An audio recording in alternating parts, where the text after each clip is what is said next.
Pode começar.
Good morning.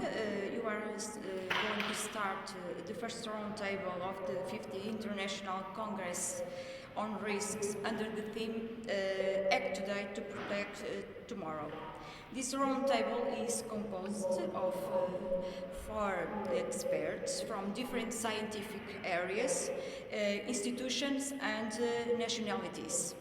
First of all, and in name of the organizing committee, I would like to thank your availability in participating in this event and sharing your knowledge regarding disaster risk management. Let me introduce our speakers. The first, Ainara Valles, is a project officer in the Disaster Risk Management Unit at the Joint Research Center since 2018.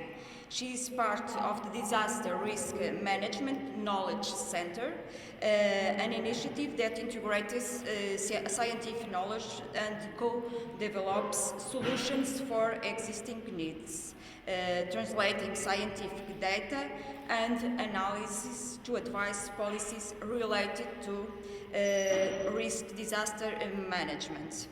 Ainara is also an environmental scientist and has also worked as consultant in the civil protection of Catalonia, Spain, in relation to disaster risk prevention and preparedness.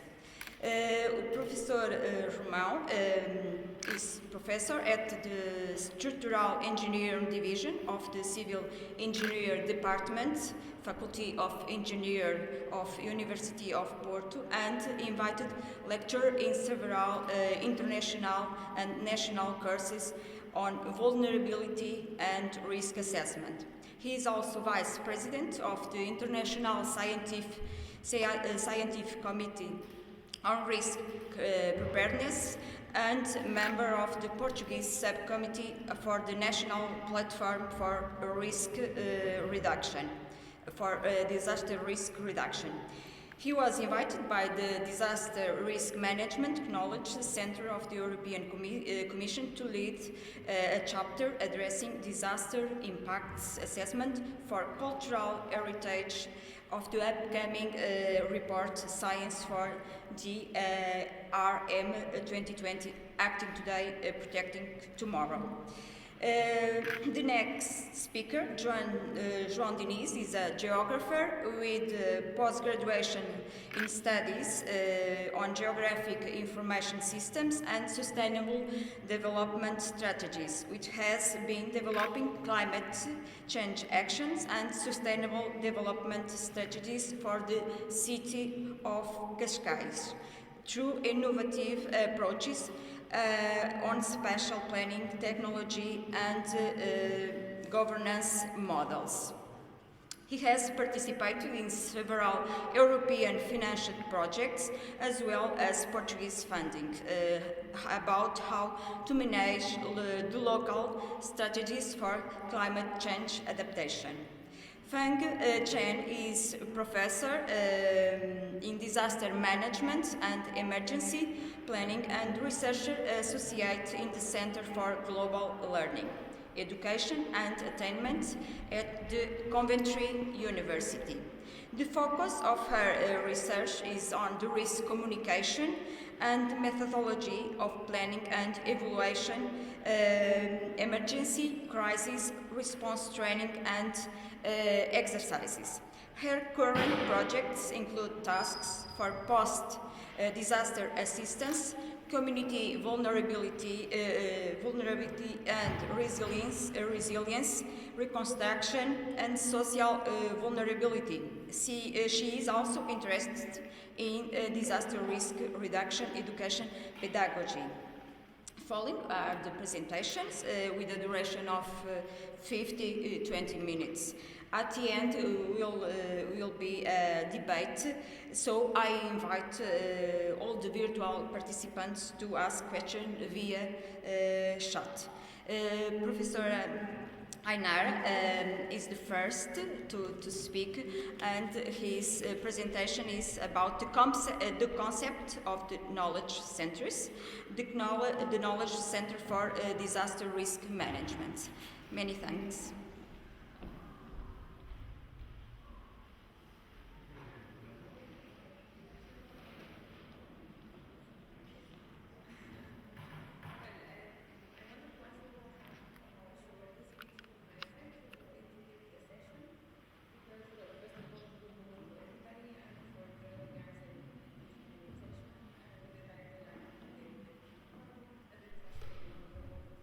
A moment, please, Professor Ainara. So a little bit, you have problems with the sound. I have to shout? To shout, okay. Okay, I will shout then. I was saying that this is one of the mottos of the Disaster Management and the Knowledge Center, which is a European Commission initiative that I am here representing today.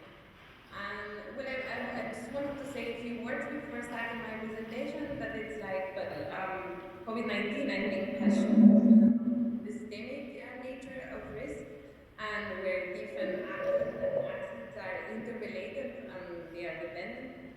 So many lessons have been already detected and others will come.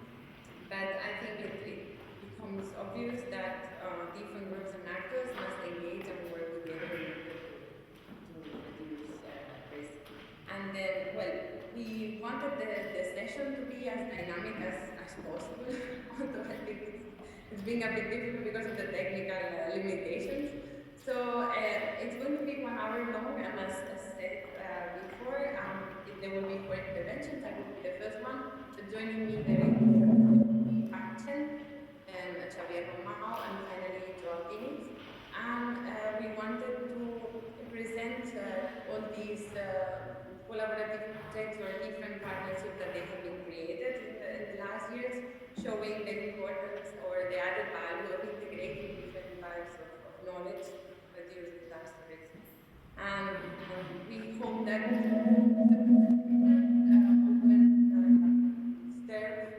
open discussions. So again, as it has been said, the speakers to the audience to please share their views and ask questions, because I think at the end everything will be much more dynamic and easier. So Xavier Romão is here in the room. He can help me a bit to maybe coordinate the participants that are in the room, and I will try my best to do it with the ones that are online. But I will also accept any kind of support from the organizers. Having said all these, I will try to share my screen to go for the first.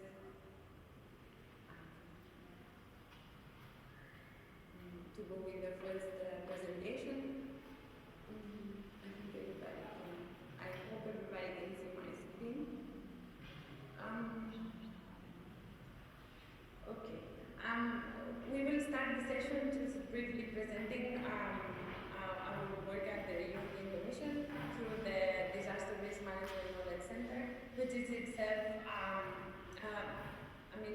as I have said, is bases itself in the co-development and testing of solutions for reducing disaster risk.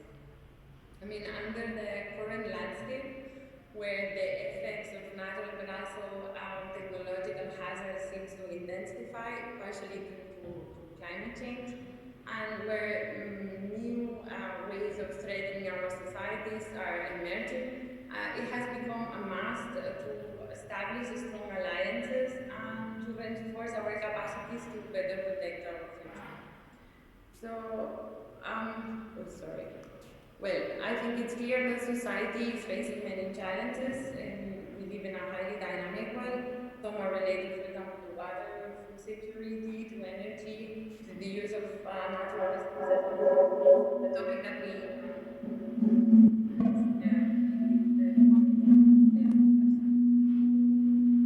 but also, I will need to say that we are also living in times of increasing populism, contestation, and politics. So it's important to count with reliable information for well-informed policymaking.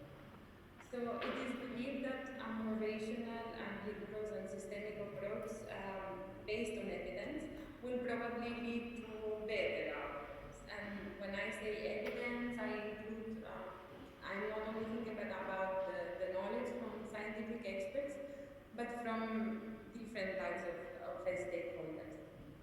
So data, information, and knowledge from different groups and actors, the evidence can help to deliver these targeted and good outcomes by using this evidence when drafting the policies, but also when implementing them. And here, during that phase, especially monitoring if the desired goals are if the desired goals are reached. In general. So although this approach may be very promising, it's true that we know that in practice it's quite problematic and highly variable depending on the organization and the context. So the Joint Research Center is a European Commission Science and Knowledge Service which employs scientists to carry out research in order to provide independent scientific advice and support EU policy. This is done throughout the whole policy cycle. When I mean that, it's like JRC aims to support the policymakers in defining the problems at hand, in maybe designing alternatives for action, and then later on to implement the regulations or the policies in general. The JRC draws on over 60 years of experience, and it's located across 5 different countries, and it hosts specialist laboratories, but also unique research facilities. So, as I have said, at the JRC, we create, we manage, and we make sense of knowledge, and we develop innovative tools, and we make them available for the policymakers. The directorate generals that are in Brussels, those are the ones making the policies. We also try to anticipate emerging issues and that they should be addressed at EU level, and we try to understand which is the policy environment. And to do that, we do it in-house, but we also collaborate with different research organizations worldwide. So today we have access to a unique vast amount of information that comes from many sources, and I would say that the added value of the JRC is actually managing that knowledge. That means filtering it, analyzing it, visualizing it, and finally transferring that knowledge to the end users for, at the end, our main goal is EU policy. So with that in mind, and to deal with all the flood of information and data, the JRC created specific entities, and those are called knowledge centers. These systematically analyze and review data and information in certain areas, and bringing together experts and knowledge that are from inside Commission, but also from outside. of course, then the main task of the knowledge center is to inform policymakers in a transparent, tailored, and concise manner about which is the status of the findings of the latest scientific evidence. And the knowledge centers also play a role in acknowledging which are the scientific limits and the uncertainties. So we know that knowledge is of course abundant, but there are still gaps. So we mainly work to make sure to mark those gaps and to make sure that we link the person that needs what with the person on the body that knows that topic that is necessary for the policy. And besides coordinating the supply of knowledge, the knowledge center also coordinates the demand. I mean, it needs to, by working with the directorate general, with other services, to coordinate their questions, to understand which are their problems, let's say, and to make sure that they are not silos that are created, that they are upstream. So, well, that slide is not so easy to see because the fonts are very small, but what I wanted to show here is that we have seen that risk is progressively severe or more frequent, both for natural or technological or man-made hazards. So then policymakers and risk managers, they try to rely on the existing wealth of knowledge at all stages of disaster risk management. By stages, I mean the phases that are here. I mean, and all those little groups that are here, maybe you cannot read them, those are teams from the JRC that they are already now, or they have been for a long time, engaged in specific activities. But as you can see, it's rarely that one team will work only for preparedness. So, they usually, and it's very important to try to link all of them. And this is one of the ideas also of the disaster risk management knowledge center, the one that I am presenting here today. So as said, the DRMKC then gathers all those teams from the JRC, but also different European Commission services, the ones that you can see on the left, where I see my left, but also European countries and the whole community dealing with disaster risk to manage risk in a more coordinated way. I will say that our main goal is coordination because it's through this that we will make sure that policies will be more effective, because usually what is necessary for sure is to coordinate those policies, but also to transfer the knowledge that it already exists through different sectors. So to do that, the DRMKC is structured in 3 pillars that you can see here on my right. I will start with partnership. They are all dependent. The one on partnership is like, well, traditionally, as you may know, the scientific community dealing with disaster risk is very specialized on a specific hazards or depending on the threat. So one of the ideas of the DRMKC was to actually try to link all those fragmented networks to make sure that knowledge and technology across them was also shared.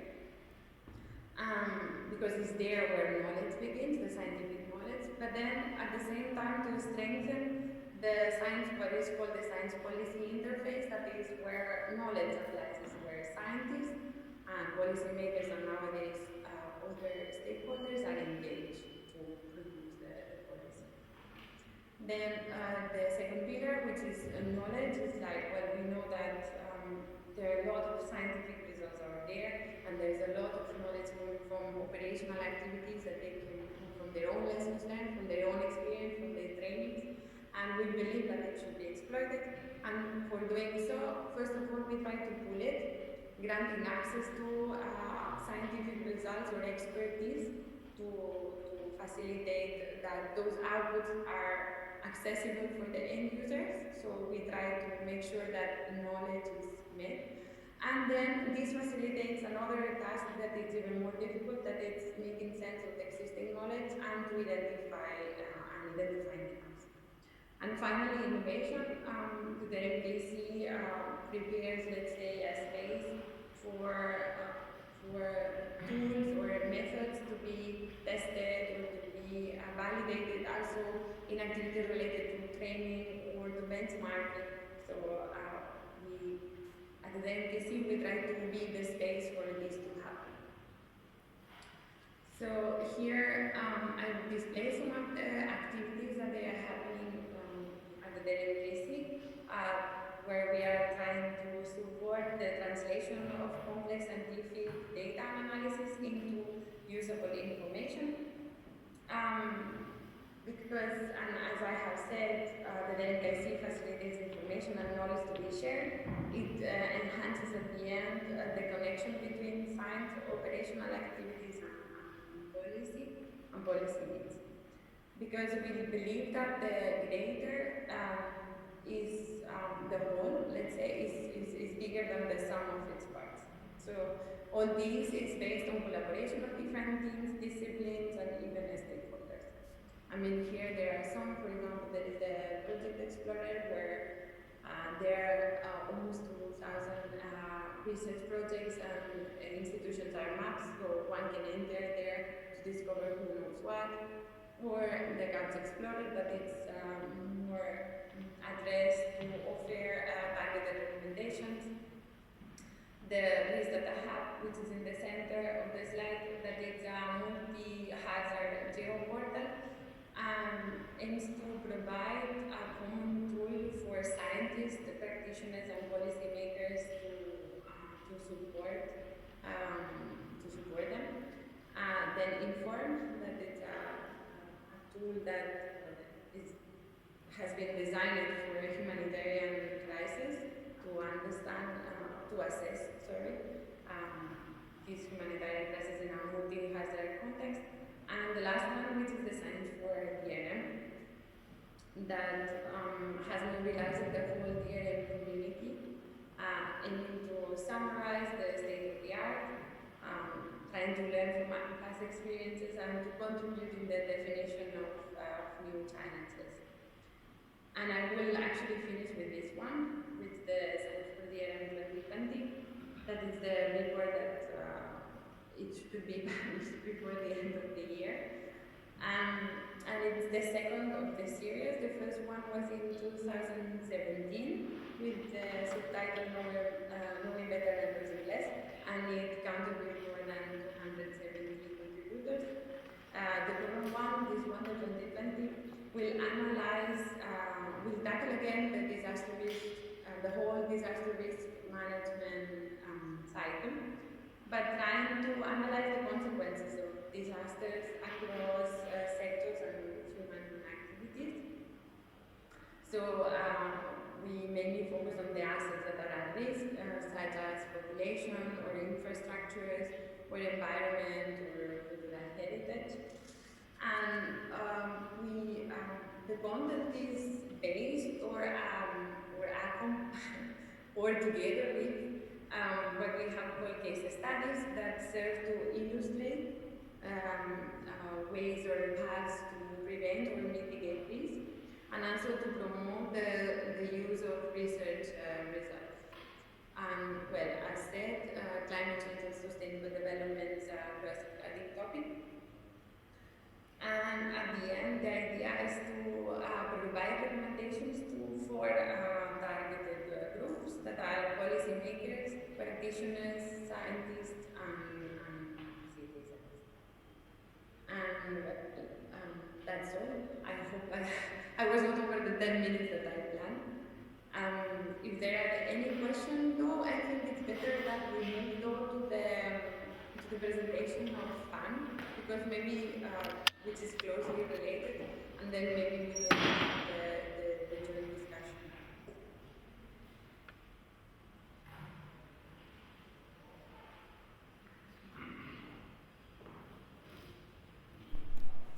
Thank you very much, Dr. Ainara for your presentation and sharing your knowledge with us. The next presentation is Challenges of Current Disaster Impact Assessment Practice. Okay, should I share my screen? Bye. So I'm hoping that you can Professor see my PowerPoint Xavier. slides. I'm hoping, Romão. yeah, I think it's always a challenge. Right, I click the button, I'm hoping it's the right thing. So I'm hoping you can see very nice view of Coventry University nightlife.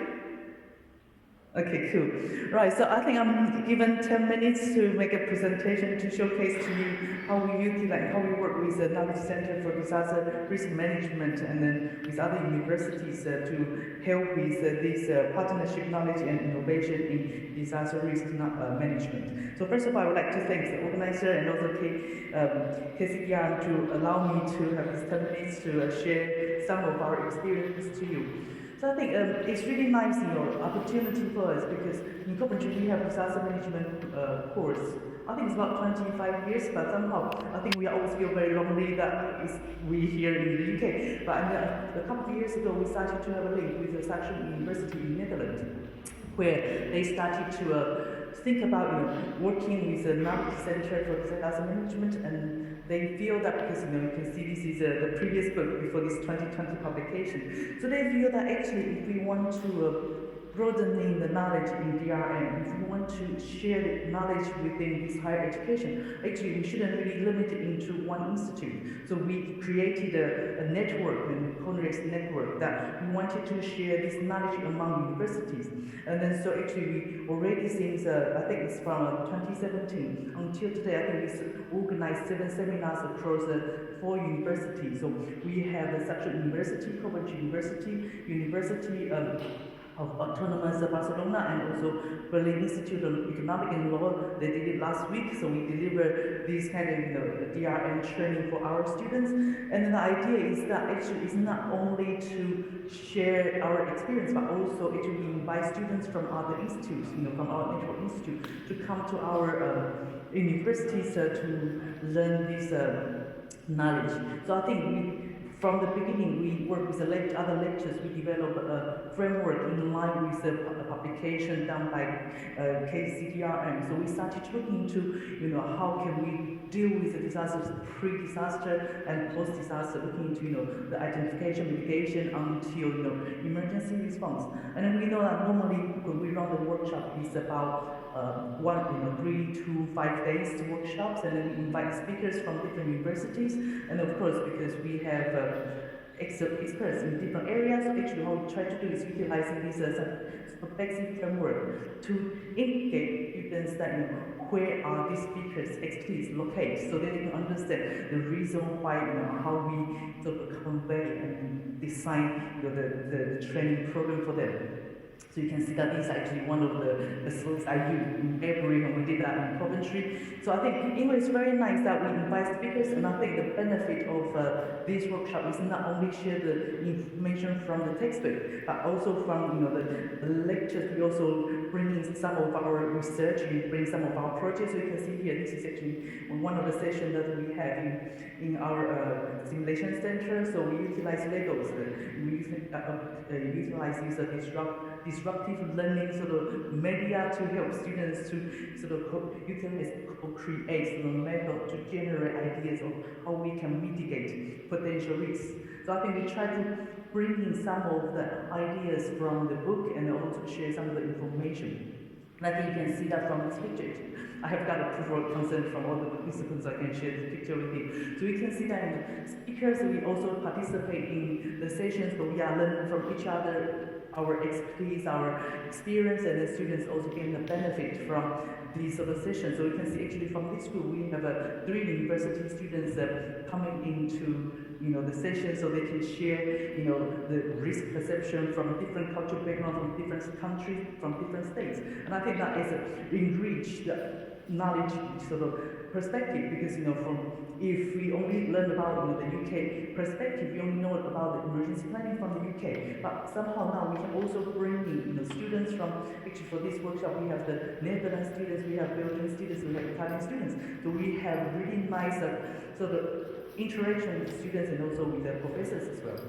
And then so here, on the right hand side, you can see this is one of the models we try to utilize. We also utilize the workshop to try out our new method of how to, this is about risk communication, so we wanted to see how we can communicate with the public, how we can communicate with the relevant agencies involved in emergency management better. And then we promote this kind of, a participant-based approach to engage in the training and exercising. And then we also try this out in the workshop. So I think in a way, all the speakers in the lectures and who organize this DRM training, we try to, work together, facilitate interesting ideas, and I think we are thinking about, a new idea. And then so now, actually, the fascinating thing was in February when we ran this training in Coventry. That was starting the point that when Italian, started to have lockdown, and then so we started to have speakers couldn't come in, and I think that is kind of an interesting lesson identified from us. And then so,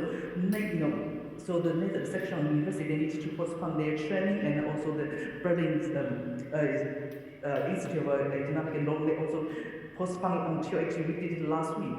And because of this change, and also the culture change, shifting change, and also the demand of the course, we started to think about how we can convert all the training online. And then so actually last week we did this training, and what we did was we wanted to see how we can convert this workshop, because nobody's pretty hands-on, and we wanted to see how we can utilize online sort of space to facilitate this engagement. And I think that was, last week it was stressful for us because it's the first time we did it, and then somehow we managed to do very good sort of discussion, and the students also produced very nice sort of outcomes. So you can see from this picture here on the right hand side, you can see, we had 40 participants in this workshop. About 20 of them, they were in the classroom, and then 20 of them, they were online, possibly similar to the layout today. So I think you can see the stress we have, how we can overcome the barrier of modern technology, and how we can facilitate the discussions between the people who are sitting together and also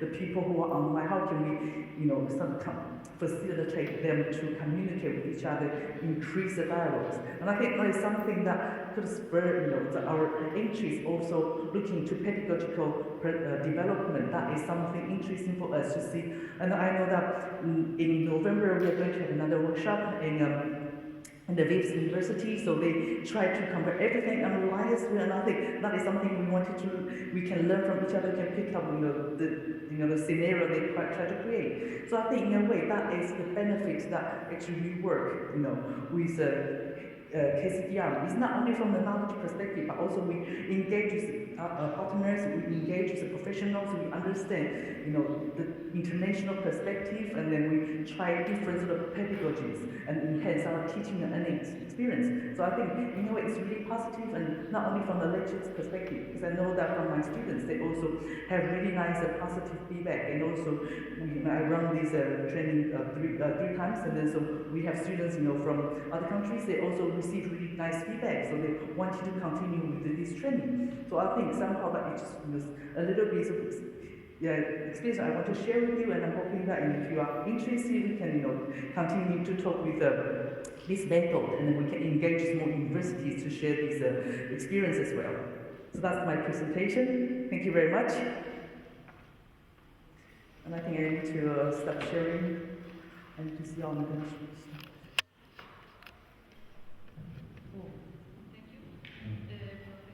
Oh, did I share my screen, or is it done?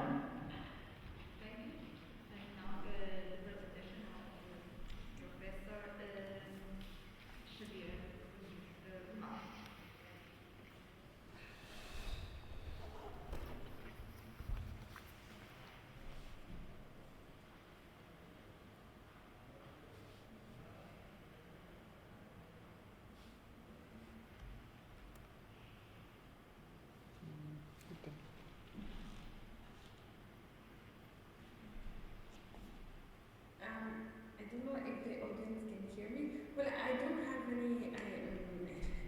any question. I don't see that the participants online, and from the room there are no questions. Maybe we can go here, and maybe we can pass to the presentation of Xavier, and maybe then I can also think about some questions that at least have ourselves among the speakers that are making the discussion. Now is the presentation of the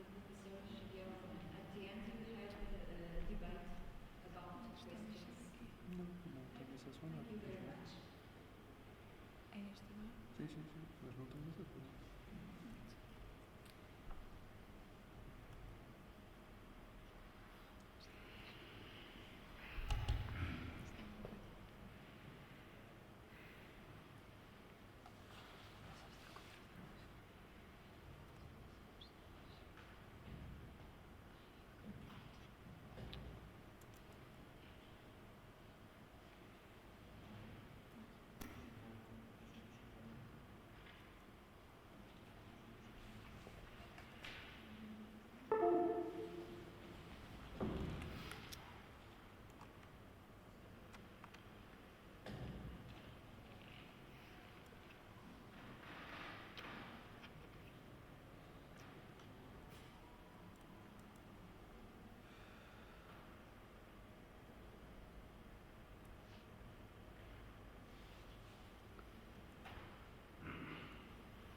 Okay, good morning everyone. So I'm going to give a very brief presentation on a few aspects that are relevant for, let's say, disaster risk reduction and disaster management, let's say per se, or globally. That there is a subtopic, if you want, of what Ainara described as the Disaster Management Knowledge Center of the GRC. And I'm going to speak about an ongoing project that deals with a specific topic, which is disaster loss data, and how relevant this is, let's say, for disaster risk reduction and disaster management. So globally speaking, when we speak about disaster impacts, when we are used to seeing this type of pictures, I mean, in the media, in the newspapers, in television, online, etc. So we are constantly being, let's say, bombarded with images like this that, let's say, reflect, global impacts of disasters. However, this is just a picture. It doesn't, let's say, doesn't tell us really anything about the quantity of impacts, the quality of the impacts. Let's say, what is really happening. I mean, how many people died, how many people were affected, how many houses were damaged, how many, let's say, businesses were lost, how many things were really, really affected. So the quantification of disaster impact is not seen through this picture. This is just an impact to us, to our minds, but really it doesn't tell us anything. So we have to, let's say, filter this information. We have to extract relevant information. We have to collect information that is relevant for the future disaster risk management. So from this, let's say, from these events, from these disasters, we need to collect relevant disaster loss data, so disaster impact data.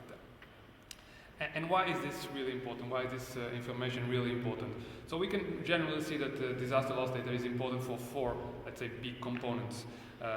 The two top ones are more, let's say, at the governmental level or the governance level, if you want, while the two bottom ones are more relevant for, let's say, technical issues, for technical risk management or risk assessment, if you want. So on the top level, we have compensation. So let's say to determine, let's say, or establish mechanism for compensation after the disaster. I'm sure all of you know the source from the EU.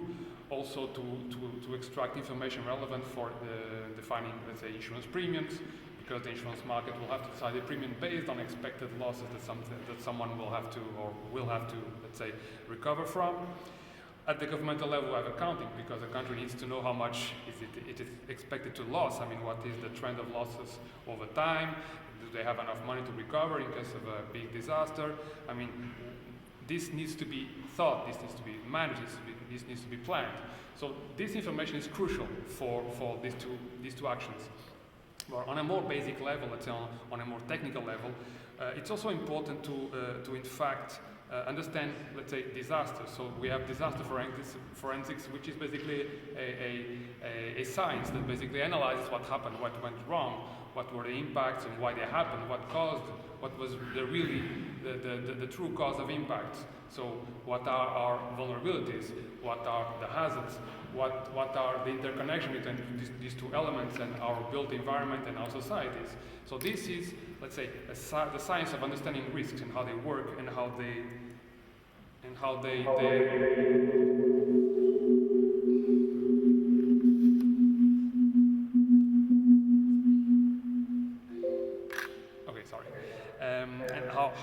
affect our societies. And then on a let's say a more forward-thinking level, we have disaster modeling, because we have disasters, we have impacts, but in fact what we want is to prevent future disasters. We want to reduce future losses.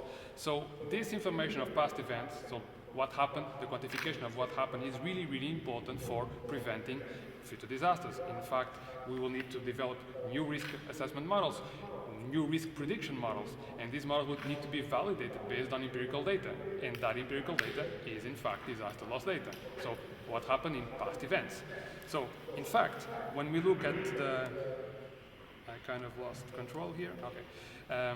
When we look at, let's say, the risk assessment cycle, and we can see that, let's say, if we collect this information of disaster loss data into databases that are easily reusable, let's say, by anyone that wants to do a risk assessment, or develop any kind of new risk reduction solution.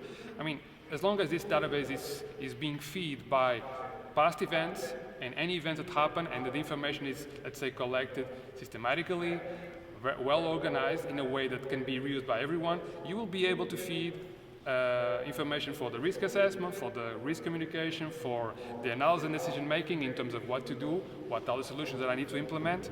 So everything will be, let's say, reused and will basically validate whatever you want to do in terms of your risk management strategy. So this is the basic, let's say, building block of a solid and a robust risk management strategy. Now, what's the state of the art in terms of disaster loss data collection and management currently in Europe? Well,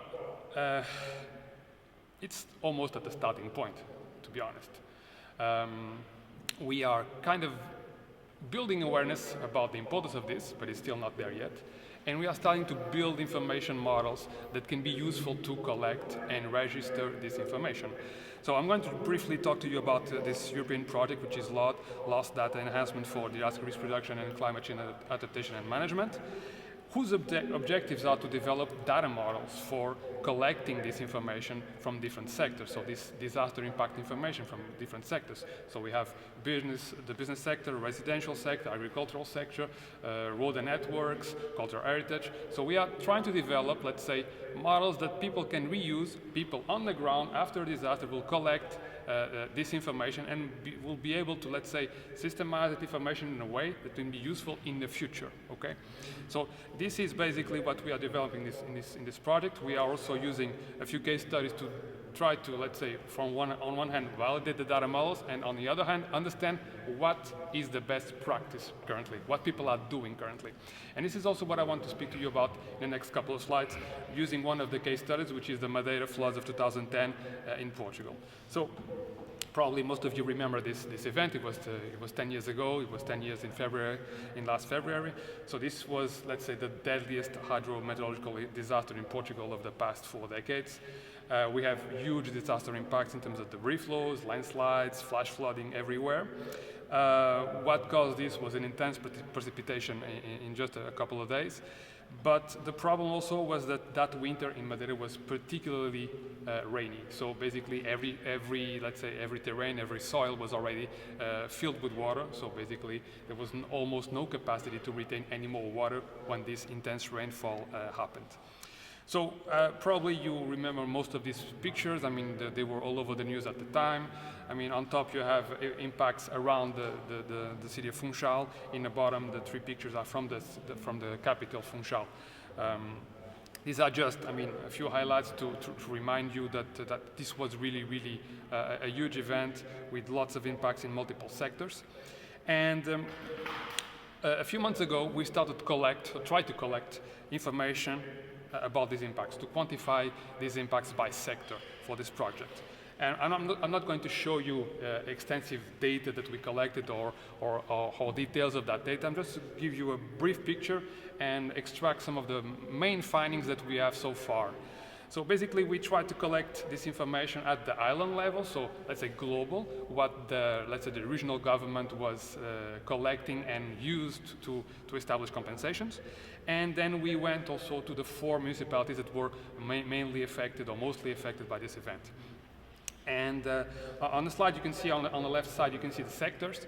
And technically, at the island level, you have information about everything. It seems perfect. I mean, you have everything you want to know. But then when you want to go to, let's say, a more detailed level, at the municipality level, you see that it's not really there. So how that information came about?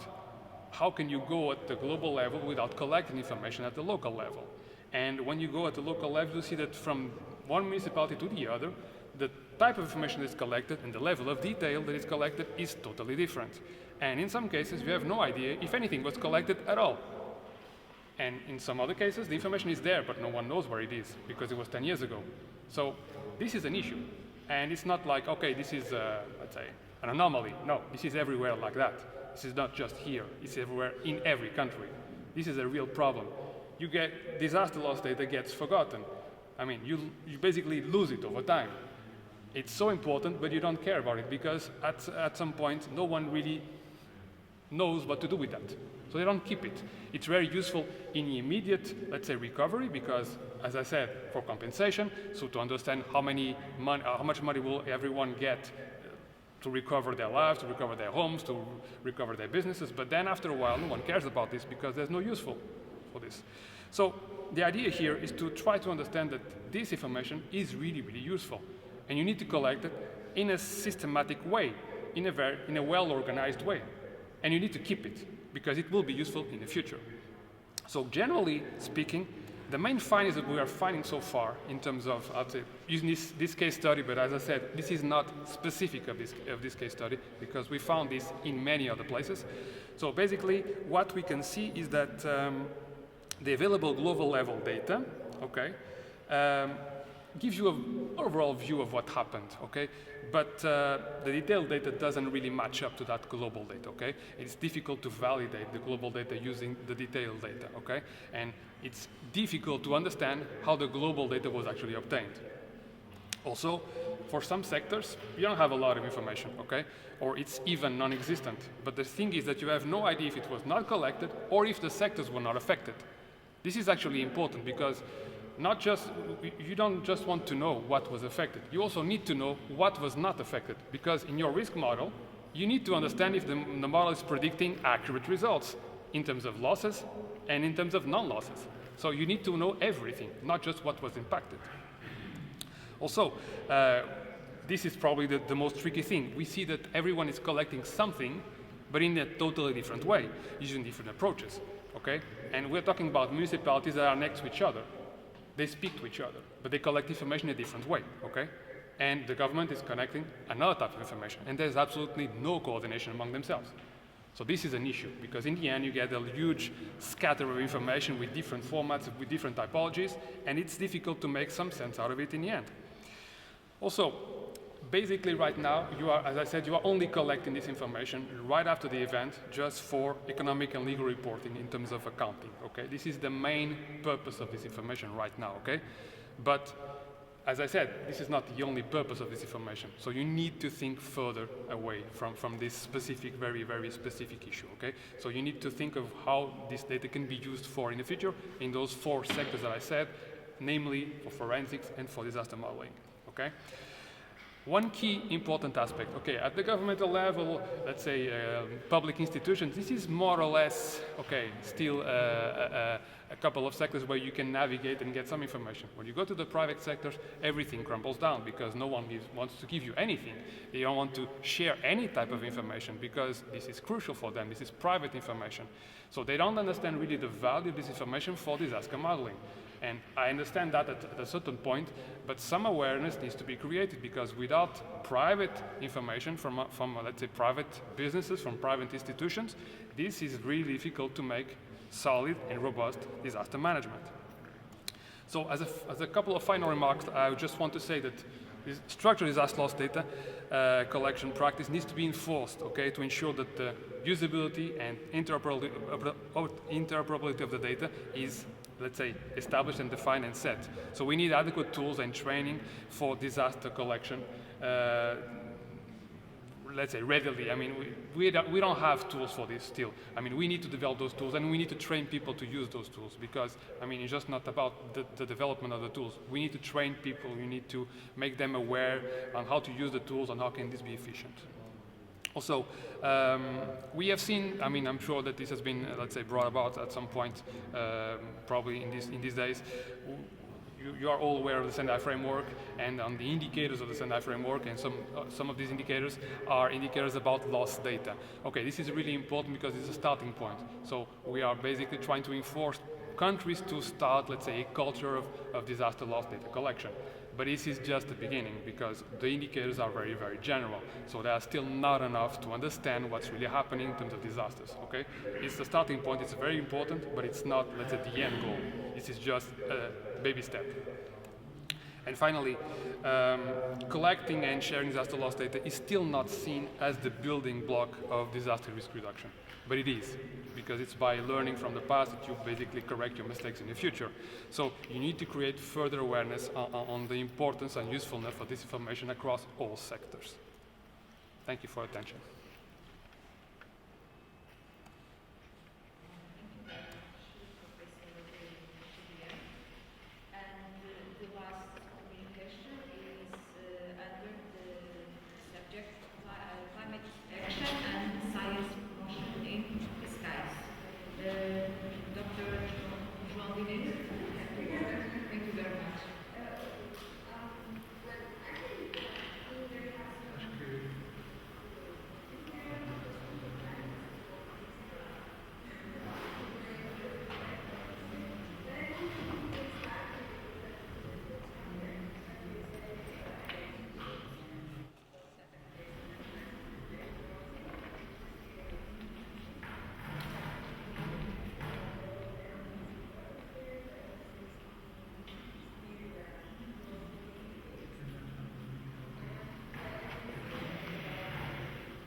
Yeah, for sure.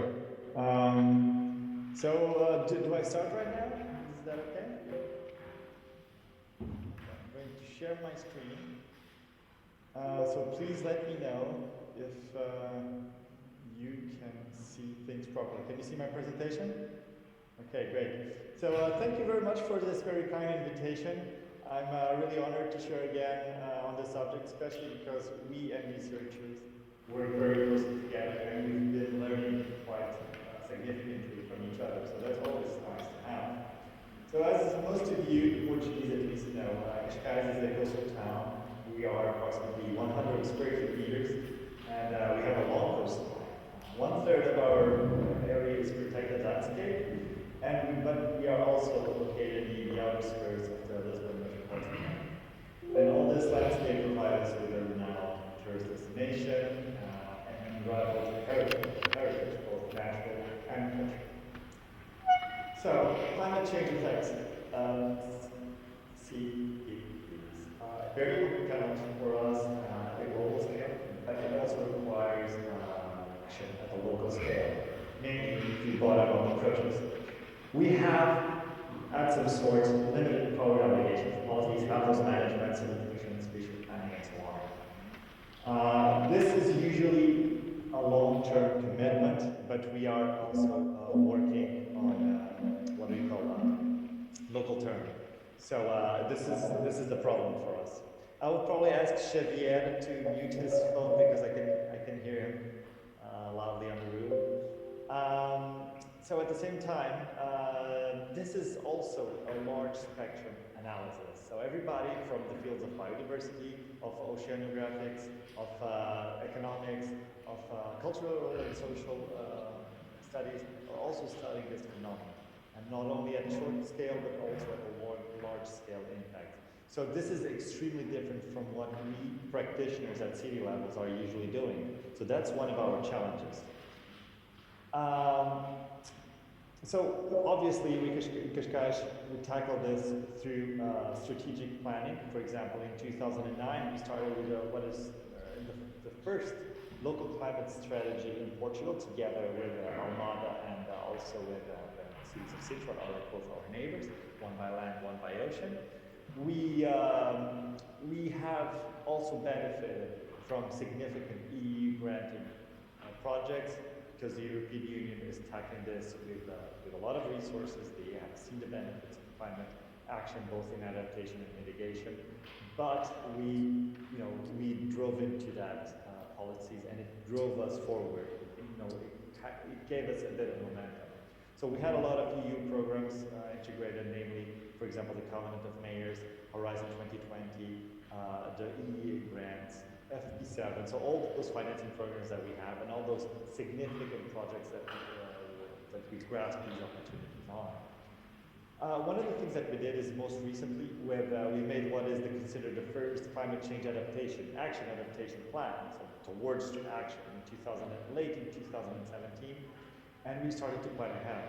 So at least 3 political terms, and we did this with the SDGs 2030 in mind, because they do require a comprehensive plan where all stakeholders can engage with, and this is crucial because we need the help of everybody. Everybody needs to be on board with this sailing boat, and therefore we had an interaction where there is co-responsibility and collaboration, active collaboration, not only between different team members and different departments of the city, but also between other institutions, both private, social, NGOs, and so on, here in Cascais regional and national level, and climate change,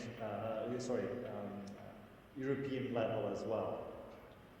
At the same time, we're just starting working on our carbon neutrality plans, because we need to drive this momentum forward, and we need a bit more ambition on this action.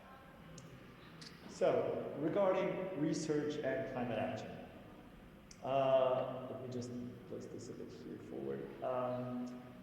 Research centers have always been on the forefront of climate investigation and research. They know what the climate scenarios are. They've always been providing data for us to analyze, but by working together with the stakeholders like we are, practitioners, they also are brought to the forefront of action, of climate action and policy. So like I said, they provide us climate scenarios. They also have the best practice assessments, because they have studied who's working on where. We all have this relevant information to work with. They also help us with the governance models. So what are the best participative processes? Who are the stakeholders or the entities that should help us? They also know a bit of adaptation action. What actions should we implement, and what is the impacts that they had in other case studies or other pilot areas? They also, namely with the Horizon 2020 project, grant project, they also help us to provide with a work frame and financial conditions to forward with pilot test cases. So this is extremely interesting for us, because we are actually, being financed and pushed forward with the research institutes. Then we also have independent collaboration. If we need a certain or given set of data or an analysis or something very specific in the fields of science, research institutes help with that. And this is extremely important because, as you know, cities are most oriented for action. A citizen has a specific action. Our decision makers want a specific action to be done within 4 years political term. And climate action has these, like I mentioned, these large spectrum analysis and these large spectrum action sectors that we just don't have everything knowledge within our institution. So we have to get them from research institutes. So this collaboration is definitely a win-win because we are bringing them into the action and they are bringing us knowledge with that. At the same time, with all this knowledge that I've mentioned, they also provide us with training and capacitation for our technical staff, one of which is communication, which is actually funny because it's considered as a priority within our stakeholders. So we've been working on that by simplifying the language that is used. Sometimes in scientific research, we talk among our peers, right? Now we need to bring and talk to the common citizen, whether he's 4 years old, 10, 20, 40, or 60, and with all different levels of education and social economic conditions. And finally, also through data management, because we can collect data for research purposes, we can provide data for our equipment, or the other way around. And like the previous presentation made a very good point on that. So basically what I mean is that we bridge the gap between modeling, these social complex and spatial planning, as well as the stakeholder engagement. So this is crucial for us. So a few of examples of what we've been doing. For example, with the faculties around Portugal, we've been provided with IPC scenarios and these spatial resolutions that were 10 years ago, let's say 100 kilometers, are now 15 kilometers, and we know exactly how the climate is evolving within that specific area. So this is important because it does reduce the uncertainty, and it also, therefore, reduces what is the decision-making risks, the making a bad decision in the future. And why is this relevant? Because you get this evolution not only in 4 years, but in a 10-year period, or maybe even more. So we are reducing uncertainty, and it helps a lot. We are sharing data freely among ourselves. One example that I want to share you further in the future is one of our meteorological data sets. We have 5, soon to have 6 meteorological stations in our municipality. These are certified weather stations, and now they are collecting data since 3 years ago. So let's see, in 27 years from now, we'll have climate data that could easily assess what's going on. This is extremely important for risks, because if something happens, for example, a flood, or a fire, or an extreme weather event, we can go back into our tables and understand exactly what were the meteorological conditions that happened, and we create warnings. So every time the temperature and the humidity rises or goes under a given threshold, we get a warning system. And the same with wind, and the same with any other meteorological element. Another very interesting aspect that was crucial for us was the base adaptation project that you can consult all the information online, which helped us to define a governance model for our climate action plans. So that's where we brought nearly 120 or 130 people and from 30 different institutions. And they provided us with extremely relevant knowledge for climate action. Finally, just one quick last example, which is on the bottom part of the slide. You can see a tide gauge. That is the oldest working tide gauge in the world. It's located in Riscos, and it has been providing data for 130 years now. And it's still working, even if it's not the city's responsibility, but we were a stakeholder that got into the process of preserving and helping with the maintenance of this equipment that is crucial for all mankind. And it's located right, well, I'm home now, so I would say 5 kilometers from where I am, so it's extremely relevant in that sense. Another example of what I've been talking about is, for example, they help us with green space design and impact assessment. So for example, if our technical staff wants to design a green space, we would also need a bit more hydrology into it. For example, if there's a flooding, what's the capacity to store this water? We also have what are the best species that we can use, and after we implement them, to assess if these species were well introduced or not. We have the local meteorological stations that I've mentioned. It's completely free, and you have a table, so you can do queries, and you can understand how was the temperature last month, how was 1 year ago or 3 years ago. What if I want to retrieve all data set that is placed on 30-minute interval. You can get all that for free. All you have to do is go to this link here and get that. So this is an example of a meteorological station. And what I've placed here is this red line that you see here is when we had a forest fire, and we can easily see how the fire, we finally saw after so many fires over so many years, how the fire actually works the local meteorological behavior of wind and temperature. So there's that line is before and after the fire, and you can see there's a clear difference in the direction and intensity. And finally, one of the most relevant that we've been working with research institutes is on spatial planning, because we are an institution and it has to go according to where is the law, and that's where our staff, my colleagues, focus on. So if we want to bring something new regarding climate change, if we want to put climate into planning, spatial planning, we need to be extremely sure about what we're doing so we don't cause any conflict, and it's as scientifically rigorous as possible. So we have that, I think, published charts from a few years ago that is still on the master plan today, and it's leading a bit of what is guidelines or guidances to what we should do regarding both green spaces, natural areas, but also the construction. Another few examples are training sessions. We've done a lot of training capacitation for both us, stakeholders, and even students. We co-author on manuals and publications.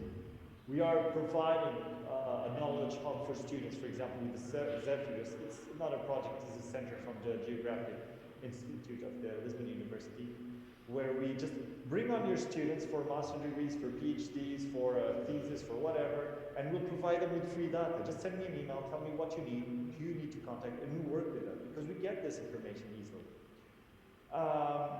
And finally, like I previously mentioned, consortium collaborations for EU funding. So this year, 2020 alone, we have reached, or we're about to reach the 2.5 million euros margin for financing through EU projects for climate change research and action as well. So it's pretty good, I would say. Just a few noteworthy mentions. For example, where we work with research institutes. For example, on the center picture, you can see our greenway of Vineyard, where we designed a greenway that was supposed to be destroyed in case of flooding, but we still needed information on hydrology because that's not our field of expertise. So we're working on that with them. We worked, for example, designing Climathon with research students.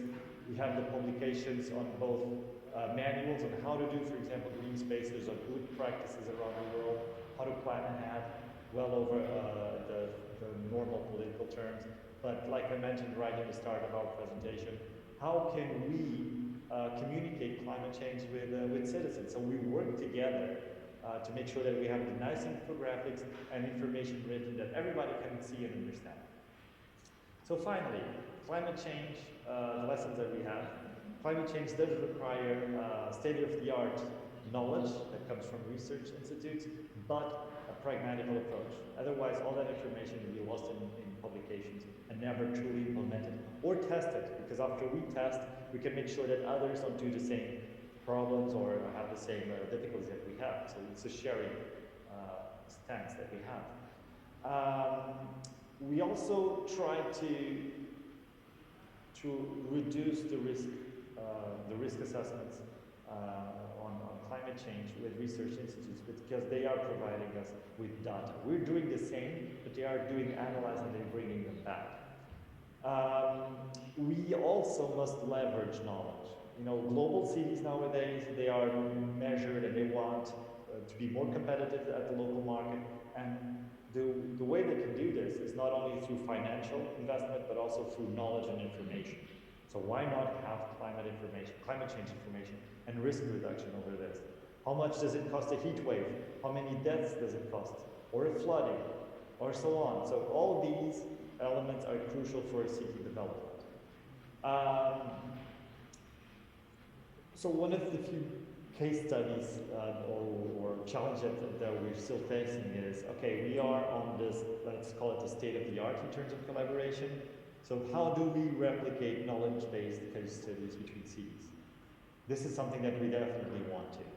How can we bridge the gap between private sector stakeholders, like it was also said in the previous information, because they don't want to share data, but how can we bring them and invest their own resources into working together with research institutes to reduce risks, not only for the business, but for the cities that they are located in. So we've been working just a little bit with some insurance companies. They are extremely nervous sometimes to share information, but I'm pretty sure that they also have seen the benefits of this collaboration. So this concludes my presentation. I hope you enjoyed it, and please let me know if you have any more questions, and I'll be glad to help you. Thank you very much for the invitation. Thank you very much for your very interesting presentation. Your own experiences. You already have some questions. I mean, I see that participants are a bit quiet, so and we wanted the whole session to be dynamic. We don't have a lot of minutes. I mean, I have thought about some questions, but I think it was interesting to maybe address the speakers. Maybe if they want to, if you can, João, share again your last slide, because it already had two questions that are actually. Of course. Maybe to discuss together. I have other ones, but you know, I think it's nice that we can start with those. You were talking about actually how to replicate these knowledge-based cases. You know, how to really share and then have the space to taste those experiences. I think this is very interesting, and I don't know if FAN has already any idea, or maybe Xavier that has been engaged in other research projects, maybe with other municipalities, if you can maybe want to share your views or your opinions on that.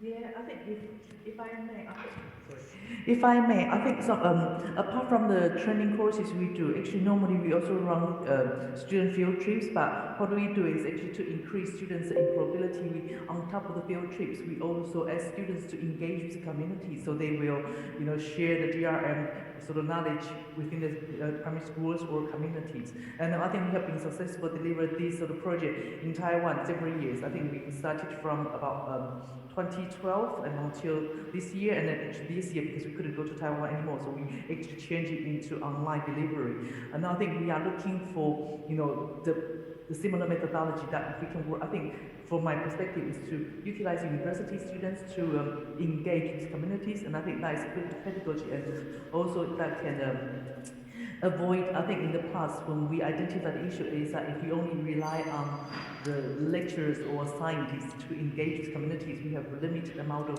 human resource. And I think utilize students in a way we can broadening the engagement, we can increase students' employability at the same time. More people can actually engage with this sort of knowledge exchange. And then with, you know, with the promotion of this participants-based approach, we can actually sort of integration between students' knowledge with local knowledge as well. Fine, very interesting. Actually, now that we are talking about students, and also João mentioned that you know, they have dedicated a space for young people to be engaged. I think it's very important because in all your presentations there are two timelines happening. Let's say what is the short-term needs, something that is immediate, something that is clear, let's say, for citizens, no? That this should be reached, or we want this, we need this. And at the same time, there are all those long-term, let's say, commitments. And one, I think it's very nice that João talked about climate change because it represents a different scale. And at the same time, he mentioned that usually universities or academia are more focused on that timeline, let's say. So for me, maybe the young people are the ones that will be, you know, like they will be across those two. So I don't know if you, João, and Yung-Fang also, want to share maybe which are the, besides tools and trainings, how do you feel? What do you think is really necessary or is key in order to engage them? And before you to answer, I would like to ask the people in the room in Coimbra if they can hear me properly, because they couldn't hear us properly, the ones that we are in the room. And I also wanted to open the question to Xavier, but I'm not sure if you can hear me. Okay, I don't receive anything. Yeah, I think there's some listening problems. I think they cannot hear us. But okay, let's go back then to my question to you, João, and also Fang. I would like to hear from you. Based on your experience, what do you think is really key and necessary to engage these young people that actually are the ones that they are really be engaged in all these long-term problematics? Well, that's a good question, because communication is always key for us to engage with more citizens and with these stakeholders that I've previously mentioned. So I would have to say that we have to reply to a first question, which is, how does it affect me individually? How does it affect me as a citizen or a resident? How does it affect me as a surfer? How does it affect me as the owner of the store, or working in I don't know, in an insurance company or something like that? If we are able to engage with the citizens like this, then they will probably understand and they will have their interest in climate change. This is the first element of connection that we must reply to.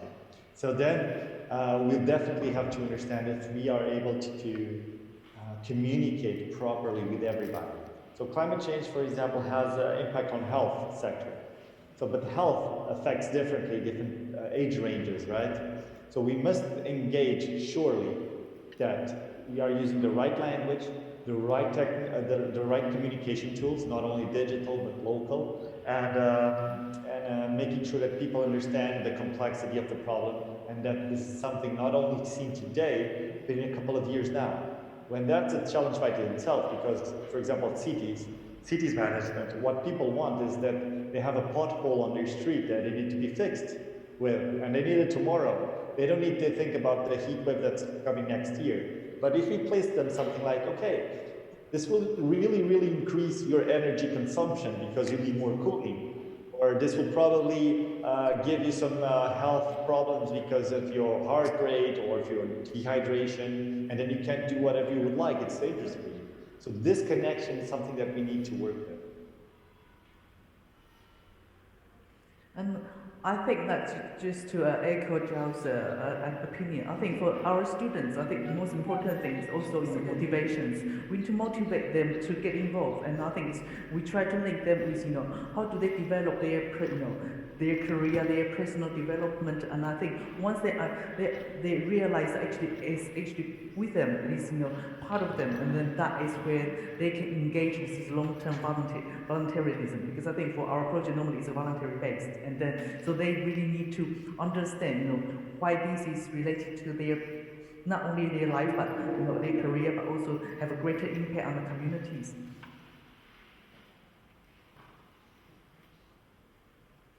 Really, really interesting. I mean, I think you went actually to the point. It's very nice. I don't know if they can hear us still from, if they can hear us properly from the room. Xavier, if you can maybe write to me. I mean, I'm not sure if you hear us. More or less. Okay. Yeah. But then maybe now I'm going to do something a bit more tricky. We were talking about, to make sure that everybody has the space, that everybody feels that they are part of this. We are talking about motivation and making sure that they, everybody understands which is their role individually, but also as part of the community. I think this is very nice. And then we are always talking about engagement and communication, but we are living in times of COVID.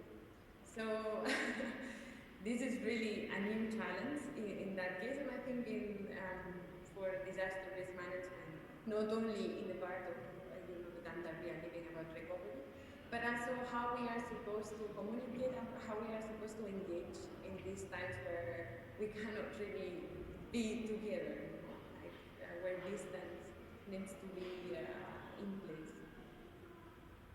I don't know if you have any idea, but I can see how difficult it is for us to have the session. So, yeah.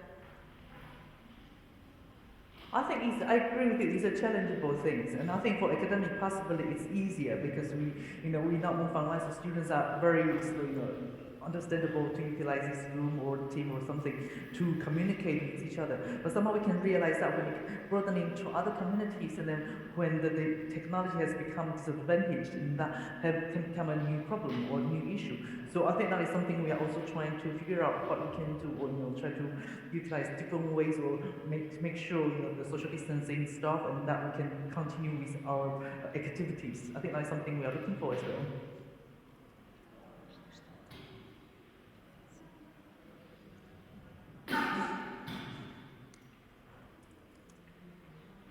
There's me that you cannot hear. Me and the problem. Because the room in Coimbra cannot hear me. Yeah. Okay, that's a pity. Well, I don't, but you could hear the other, you could hear Fang and João when they intervene, right? Okay. Yeah. Yeah. I think it's, people who are online, we can listen to each other, but then with the audience, they might have some trouble. Yes, that's a pity because, then, Xavier, can you hear me now if I shout a bit more? No? Still. Maybe if you put the mic inside your mouth. There is an issue with the sound. Either it's very loud here or very low for us. Such a pity. Because I actually had, we were talking now about how difficult it is to engage different stakeholders, considering we are living COVID, and Fang presented her opinion, and I agree. I think for some sectors it's quite easy. I don't know, João, how they are going to handle it in a different level.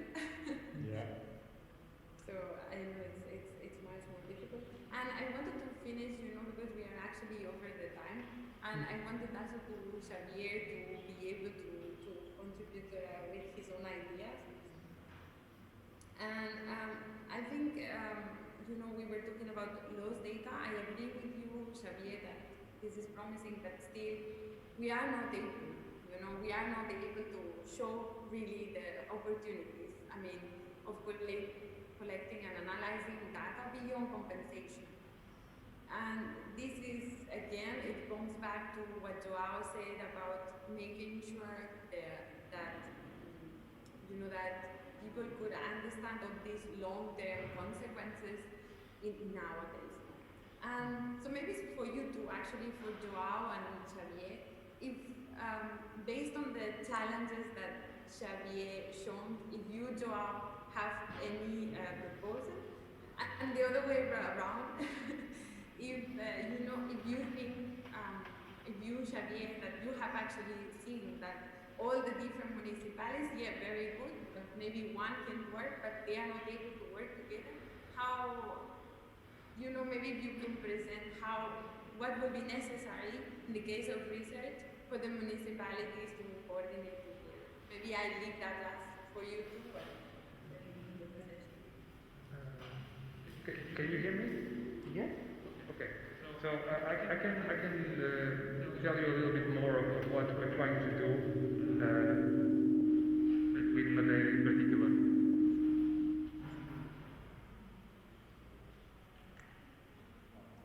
Okay. So what we're trying to do with the four municipalities and also with the regional government, we went there early this year, so before the pandemic basically. We were planning to go a few more times, but then of course it wasn't possible. But the idea was to start working with them and making them understand about the importance of the paper that they in some cases have, and in some others didn't have anymore. It was more or less clear for them that this is useful and that in the future it could actually prevent further disasters. In whatever solution that they will develop for risk reduction. It can be, let's say, useful for validation, but they also recognize that what they need is a means to collect. So, I mean, they understand that they need to work together, they need to have a standardized way to collect information. We were, in fact, in the process of developing a form to help them collect, not just for floods, but also for fires and other events, because those forms need to be slightly different for different types of events, because different types of impacts will happen. So they understand this, but this takes time, and it takes resources, and also training. So I understand that they are willing to, let's say, to be involved in this, but some level of budget needs to be assigned to the development. And of course, then you still have another issue, which is, okay, let's say that a given country develops data collection forms for few events in their country, but another country will have to do something differently, because they have different assets, so the impact will have to be somehow different. So again, you have also the issue of, let's say, data compatibility. So this somehow should be also centralized at the EU level, because of the European Commission. But I mean, starting let's say the discussion with them, making them understand, making them aware of the importance is the first step. This is apparently more or less easy. Now you still need to develop tools and train them in using this tool.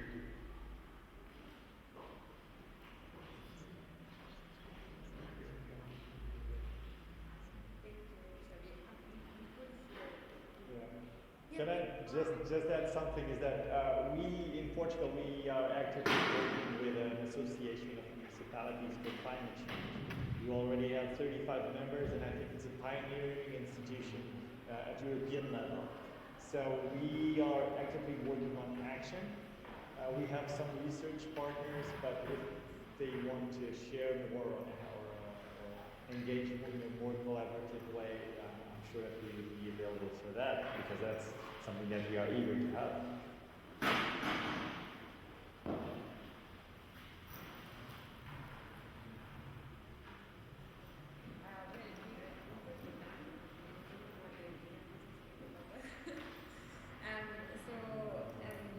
Well, maybe we can close it here. I mean, it's such a pity because I had a lot of questions actually. And I don't know if somebody, the audience, I see it's quite silent, but I'm not sure if it's because they are writing somewhere and I don't see it, or it's just to hear us. Well, having said all that, I want to thank you, the three of you, for joining me in that case, but also joining the rest of the audience. I want to thank the organizers for giving us the opportunity to be here today. I would like to say a few words about what are the things that you have presented and about the discussion, and I think it's nice because you highlighted that risk is about, it's true that it's about the hard facts, and it's about empirical data, but it's also about the context of all these events. So it's, of course, if we understand risk as the interaction between the hazards and the vulnerability, or the capacities of the assets and people that are exposed, then it's clear that different disciplines and actors need to work together and to design any measure to tackle risk. I found interesting that you mentioned the idea of motivation and to make sure that research becomes something that is closer to the citizen or to the local level, because it's actually there where the changes happen. Although there are different challenges that for sure they should be they should be assessed as you Xavier shown. And the last one that I will say, that now that we're talking about, it's true that the local level has a very important role to take, and it's there where citizens are easily engaged. But I guess that communities need also the support of other actors or other levels, and here we were talking about the authorities, and I guess it's because one idea that you mentioned, that it's funding, because at the end resources are very important, and another is to make sure that their strategies or plans to make sure that resources flow between all those different levels that it seems that you mentioned, not only about the actors but also among the levels. And that's all what I wanted to say. I mean, thank you again, and hope to see you around. Thank you very much for everything. Thank you. Thank you. Thank you. Thank you very much for your participation. Thank you. Bye.